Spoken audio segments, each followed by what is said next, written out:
তিন পরিবর্তন নিয়ে নিউজিল্যান্ডকে হারিয়ে সেমিফাইনালে যেতে ভয়ঙ্কর একাদশ ঘোষণা করল বাংলাদেশ।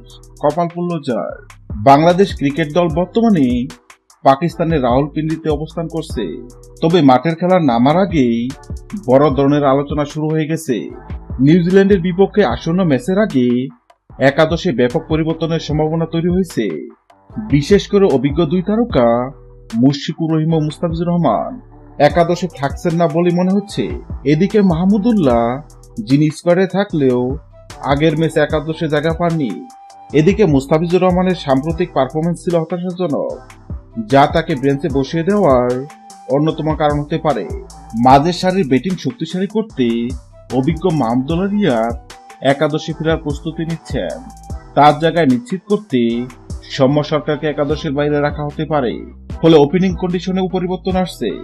সৌম্যের পরিবর্তে মেহেদী হাসান মিরাজ ওপেন করতে পারেন তামিমের সঙ্গে। বাংলাদেশের পেস আক্রমণেও আসছে পরিবর্তন।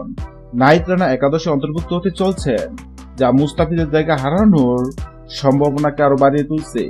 মুস্তাফিজ তার সাম্প্রতিক ম্যাচগুলোতে নিজের সেরা ছন্দে ছিলেন না, ফলে রাওয়ালপিন্ডির ফার্স্ট উইকেটে তাকে না খেলানোর দিকে নজর দেওয়া হচ্ছে।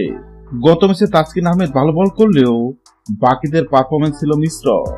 মুস্তাফিজ বাদ গেলে নাহিদ রানার সঙ্গে পেস বোলিং বিভাগে তানজিম হাসান সাকিব নাকি তার জায়গায় নাসুম আহমেদকে স্পিন আক্রমণে যুক্ত করা হবে। আসুন এক নজরে দেখে নেই নিউজিল্যান্ডের বিপক্ষে বাংলাদেশের শক্তিশালী একাদশ। ১. তানজিম হাসান তামিম।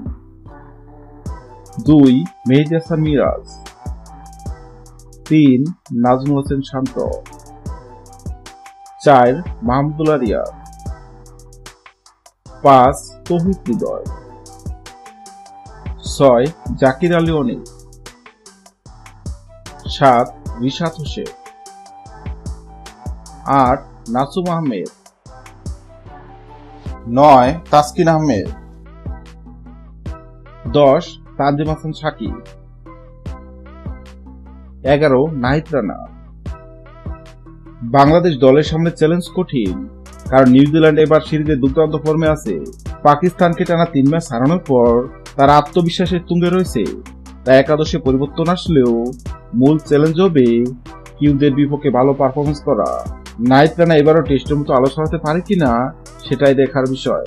এলো বন্ধুরা, আপনাদের কি মনে হয় বাংলাদেশ বনাম নিউজিল্যান্ডের মধ্যকার চ্যাম্পিয়ন ট্রফির ষষ্ঠ ম্যাচে কোন দল জিতবে? অবশ্যই কমেন্ট করে জানাবেন। ভিডিওটি ভালো লাগলে লাইক দিবেন এবং সাবস্ক্রাইব আমাদের সঙ্গে থাকবেন। ভিডিওটি দেখার জন্য আপনাকে অসংখ্য ধন্যবাদ।